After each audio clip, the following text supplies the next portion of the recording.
Start हो गया। प्रणाम, नमस्कार, मैं अंकित और आप देख रहे हैं इस वक्त लोकार्पण। सुबह सुबह अभी 8:30 हो रहा होगा वक्त, और इस समय मैं जहां आज से ठीक 3 दिन पहले मौजूद था ये बात कहने के लिए कि भाई कहीं ना कहीं ये जो चीजें हो रही हैं, ये विभाग की जो लापरवाही है, विभाग की इस लापरवाही की वजह से आज कई लोग यानी कि यहाँ पर रहने वाले 50 से 60 परिवार बहुत दुखी है और बहुत चिंतनीय है।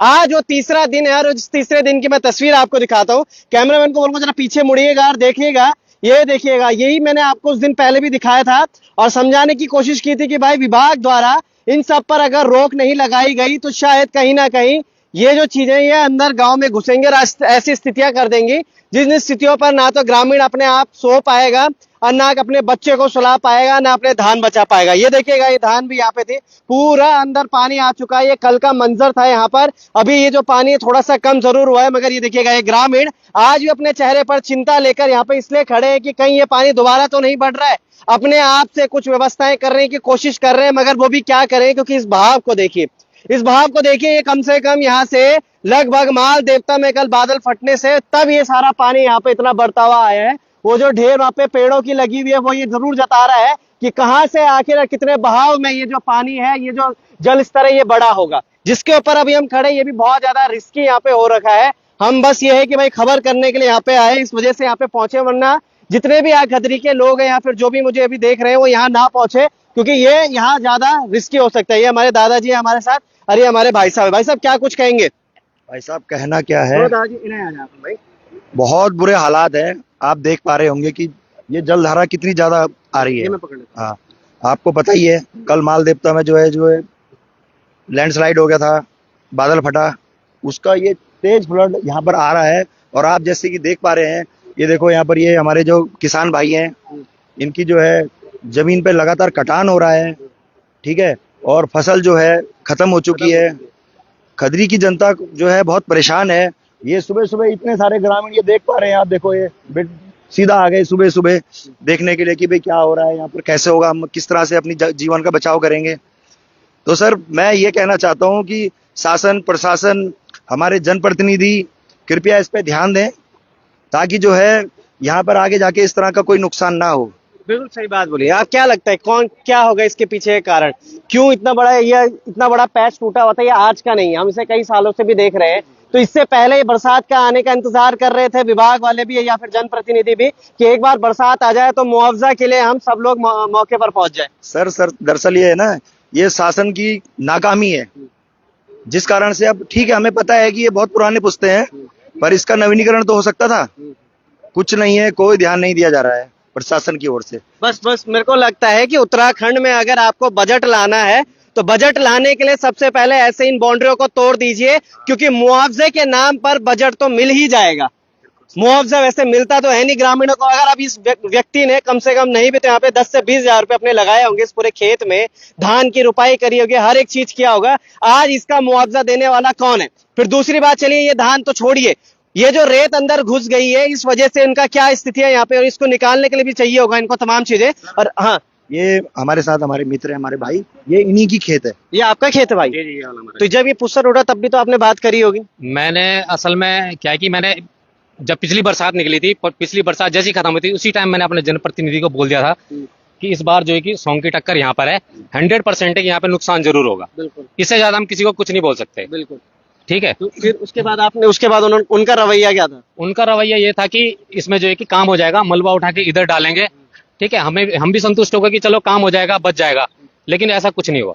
ऐसा कुछ नहीं है, मतलब विभागीय गलतियां, जनप्रतिनिधि की गलतियां, भुगतता सिर्फ कौन है? एक ग्रामीण, एक वो व्यक्ति जिसने अपने जेब से बेचारे ने कहीं से निकाल कर अगर पैसा, क्योंकि हम खदरी ग्राम सभा में रहते हैं और इस खदरी ग्राम सभा में ऐसा नहीं है कि यहाँ पे बहुत अमीर और उच्च कोटि या अंबानी अडानी जैसे लोग रहते हैं, बहुत निम्न स्तर के लोग रहते हैं। पहाड़ों से पलायन करके बेचारे यहाँ बसे थे ताकि 2-4 रुपए कमाए, अपने बच्चों को शिक्षा दे, स्वास्थ्य की सेवाएं जो मिल रही है हमारे पहाड़ों में नहीं है, उनके लिए यहाँ व्यवस्था, वो के लिए यहाँ पे आए थे। मगर आज यहाँ पर भी उनको यही सारी चीजें झेलनी पड़ रही है। तो इसमें गलती किसकी मानेंगे? हम क्षेत्रीय विधायक की मानेंगे, हम गलती मानेंगे क्षेत्रीय जनप्रतिनिधि की, या हम गलती मानते हैं उन विभाग की जिनके पास चिट्ठी पत्रियां तो पहुंच जाती है पर वो धूल खाती है और धूल भापती रह जाती है। मगर भाई आप क्या कहेंगे? आप सारी चीजें तो, अब तो अंदर पूरा खेत आपका खराब हो रहा है। अब हम क्या बोल सकते हैं, अब तो खैर हो ही गया है। अभी 3-4 दिन की बरसात और है, हमें तो बस यही लगा रहता है कि अब बारिश आएगा। रात भर मैं 2-2 ढाई बजे तक मैं नहीं सोता हूँ। मैं कभी यहाँ से आता हूँ, घर वाले बोलते हैं कहाँ जा रहा है, कभी इधर से आके टॉर्च लेके देखता हूँ टक्कर कहाँ पे है। ठीक है, देखना पड़ता है, डर भी लगता ही है। सारे लोग गांव वाले आते हैं कि रात को हमारे घर आ जाना, हमारे घर आ जाना। क्या गांव वाले भी अच्छे हैं, सभी बोलते हैं कि हमारे घर। वैसे मैं एक बात बताऊं, तो जो भी यहाँ पे जनप्रतिनिधि चुनाव लड़ता है, उसे चुनाव लड़ने से पहले ही गांव का नक्शा बना लेना चाहिए कि कहाँ पे क्या दिक्कत है, क्या परेशानी है। लेकिन जब इनका क्या है कि ये चुनाव तो जीत जाते हैं, लेकिन ये गांव के लिए नहीं सोचते, ये अगले चुनाव के लिए सोचने लग जाते हैं कि अगला चुनाव में कैसे जीतूं। आज यहाँ पे गांव की बात कोई नहीं कर रहा है, सिर्फ यहाँ पे क्या हो रही है, एक दूसरे की काट चल रही है। बिल्कुल, इससे ज्यादा यहाँ पे कुछ नहीं हो रहा है गांव में। बस एक दूसरे की काट चल रही है, तूने ये किया, तूने ये किया, एक दूसरे की टांग खींचने में लगे हुए हैं। उससे ज्यादा काम के लिए कोई नहीं सोच रहा है। बिल्कुल सही बात। हम तो ये चाहते हैं भाई साहब कि देखो, अपने गांव का बंदा जब बना है, हम इसे और आगे तक लेके जाएं, और आगे, चाहे प्रधान हो चाहे कोई भी, हम और आगे तक लेके जाएं। हम इनका साथ देने के लिए तैयार है, लेकिन ये भी तो हमारा थोड़ा साथ दें।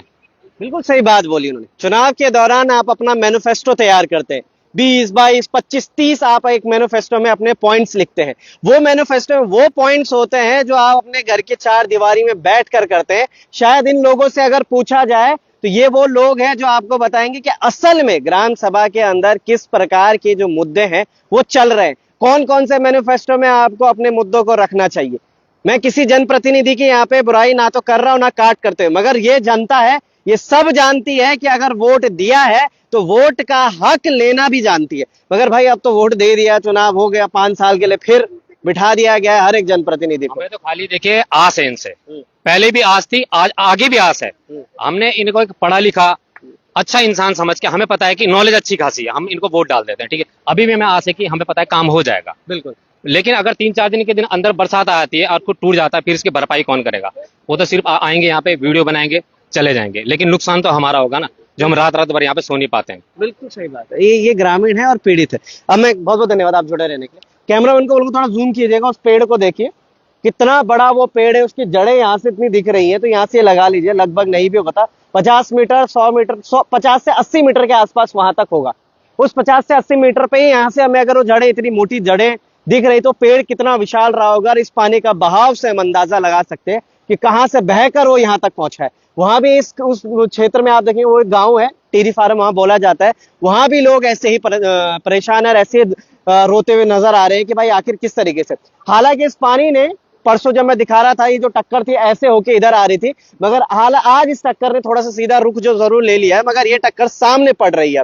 ये तो टूट गया है और वो सामने भी अब जल्दी मुझे लगता है टूट सकता है और वो बर्बाद हो सकता है। उसमें भी दिक्कतों का सामना करना पड़ेगा लोगों को।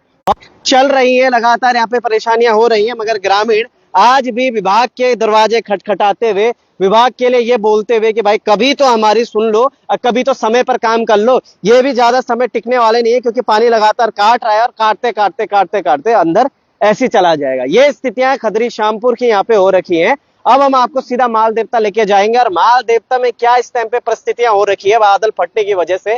कई रिजॉर्ट, कई होटल वहां पे भी ध्वस्त हो चुके हैं। जहां उत्तरकाशी में अभी तक ठीक से रेस्क्यू नहीं हो पाया है, ठीक से वहां पे लोगों को पता ही नहीं चल पा रहा है, वहां पे हम अब देख रहे हैं ग्राउंड जीरो की जो रिपोर्टिंग वहां पे चल रही है, उन रिपोर्टिंग में अब आंकड़े सामने आ रहे हैं कि भाई असल में 6 नहीं बल्कि 60 लोग यहाँ पे लापता हो। एक आंकड़ा मैं अपनी तरफ से बता रहा हूं। तो मतलब जो सरकारी जो आंकड़े आ रहे हैं उन पर कैसे हम भरोसा करें, कैसे उन चीजों पर बात करें। वहां एक लड़की अपने भाई के लिए रक्षाबंधन के दिन राखी बांधने के लिए तड़पती रह गई, मगर फोटो और वीडियो में तो और बड़े बड़े चैनल्स में तो वो सामने आ चुकी है कि भाई को रक्षाबंधन बनाया और आंखों से आंसू निकल गया। असल में ऐसा कुछ था ही नहीं, वो रो रही थी कि मुझे मेरे भाई को राखी बंधवानी है। एक महिला, कल हमने आपको एक खबर दिखाई थी जिसमें एक महिला रोते रोते कह रही थी कि भाई सबको साथ में भेज दो ना, अलग माँ को अलग भेजा जा रहा है, बहू को अलग भेजा जा रहा है, बच्चों को अलग भेजा। वो वैसे अलग हो चुके हैं, वैसे टूटे हुए, उनको वैसे डर है कि कहीं दोबारा कोई दुर्घटना हो जाए तो ये लोग भी जो हमारे साथ है ये भी कहीं इधर उधर ना हो जाए। बने रहेगा लोकार्पण के साथ क्या कुछ होता है। तब तक के लिए जय हिंद, जय भारत, जय उत्तराखंड।